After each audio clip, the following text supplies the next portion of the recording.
Hey everybody! Part 3, Chapter 2. I told you it was a long chapter, but I broke it up for you, so hopefully that helps. So we are starting, like I said, Chapter 2. We are in the white racial frame. Only a few more pages left, so hang in there with me, okay? The white racial frame. Sociologist Joe Fegan coined the term white racial frame to describe how whites circulate and reinforce racial messages that position whites as superior. In this way, the white racial frame rests on and is a key mechanism of white supremacy.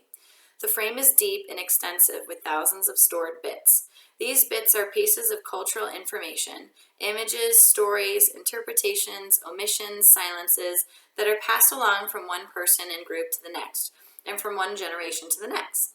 The bits circulate both explicitly and implicitly, for example, through movies, television, news, and other media, and stories told to us by family and friends. By constantly using the white racial frame to interpret social relations and integrating new bits, whites reinscribe the frame even deeper. At the most general level, the racial frame views whites as superior in culture and achievement, and views people of color as generally of less social, economic, and political consequence. People of color are seen as inferior to whites in the making and keeping of the nation. At the next level of framing, because social institutions, education, medicine, law, government, finance, and the military, are controlled by whites, white dominance is unremarkable and taken for granted. That whites are disproportionately enriched and privileged via these institutions is all taken for granted. We are entitled to more privileges and resources because we are, quote, better people. At the deepest level of the white frame, negative stereotypes and images of racial others as inferior are reinforced and accepted. At the level, corresponding emotions such as fear, contempt, and resentment are also stored. The frame includes both negative understandings of people of color and positive understandings of whites and white institutions.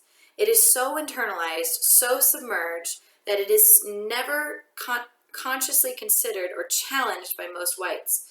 To get a sense of the white racial frame below the surface of your conscious awareness, think back to the earliest time that you were aware that people from racial groups other than your own existed. People of color recall a sense of always having been aware, while most white people recall being aware by at least age 5. If you lived in a primarily white environment and are having trouble remembering, think about Disney movies, music videos, sports heroes, Chinese food, Aunt Jemima syrup, Uncle Ben's rice, the Taco Bell Chihuahua, Columbus Day, Apu from The Simpsons, and the donkey from Shrek.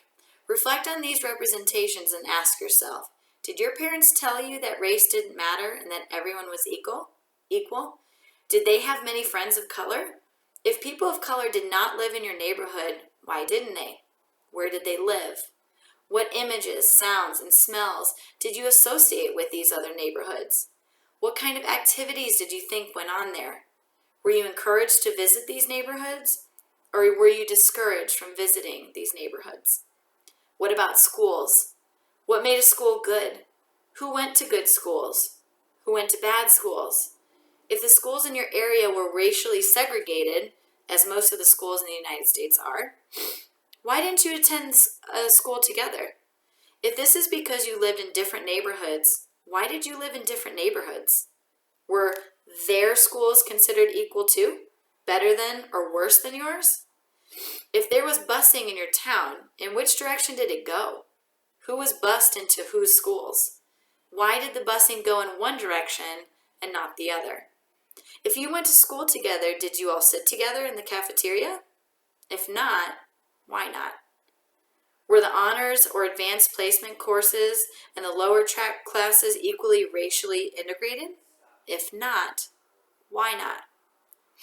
Now think about your teachers. When was the first time you had a teacher of the same race as yours?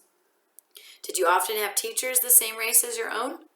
Most white people, in reflecting on these questions, realized that they almost always had white teachers. Many did not have a teacher of color until college.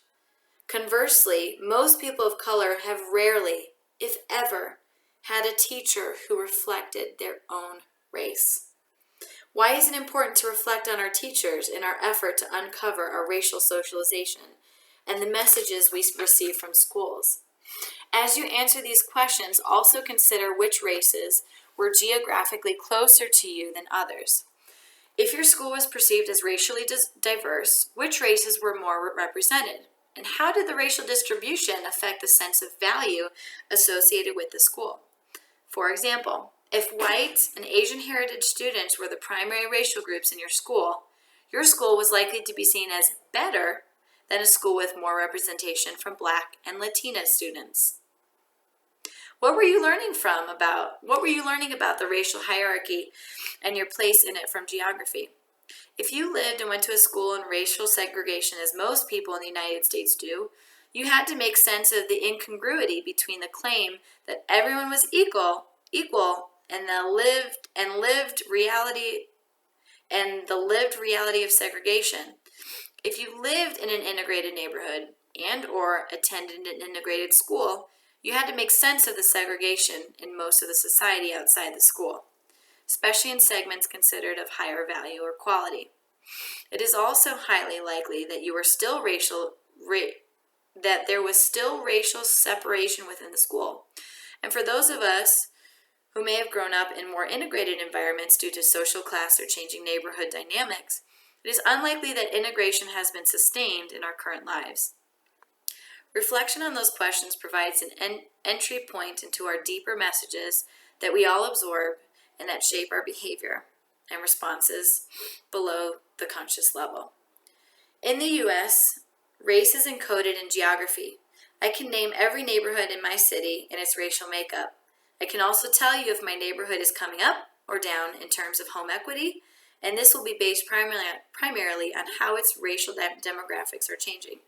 Going up, it will be getting whiter. Going down, it will be getting less white. When I was a child, posters on my school walls and television shows like Sesame Street told me explicitly that all people were equal. But we simply do not live together across race. I had to make sense of that separation. If we were equal, why did we live separately?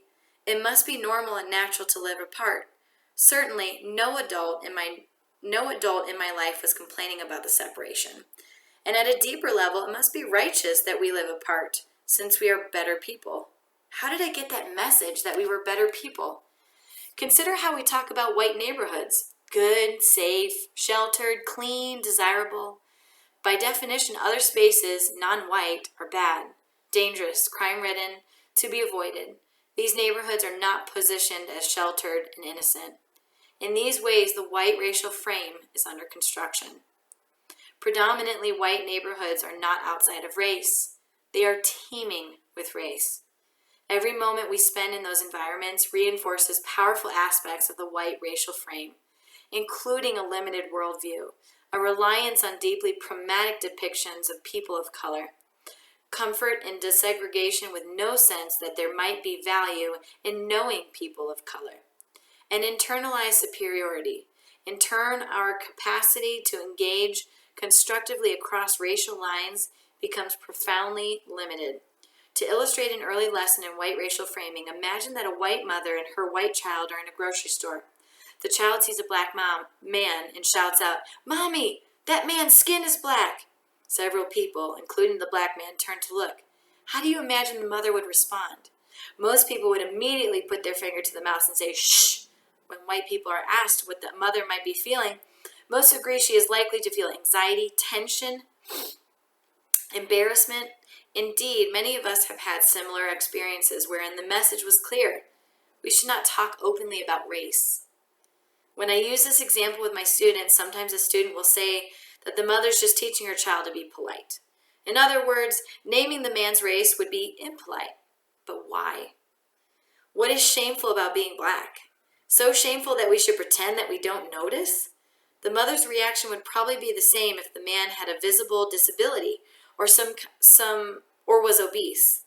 But if the child had seen a white person and shouted, "Mommy, that man's skin is white," it is unlikely that the mother would feel the same anxiety, tension, or embarrassment, and would have accompanied the first statement. Now imagine that the child has shouted out how handsome the man was or how strong. These statements would probably be met with chuckles and smiles.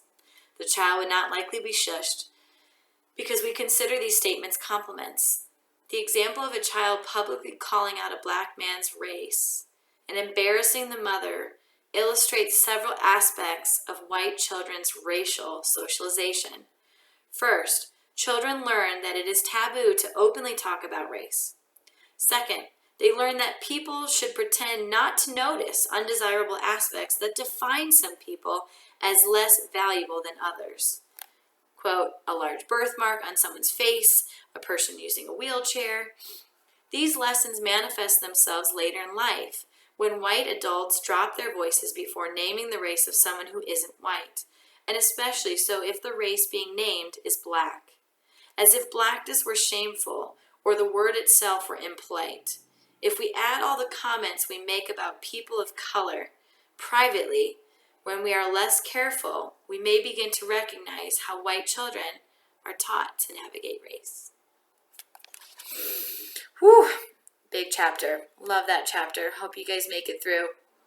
And tomorrow we will read chapter 3.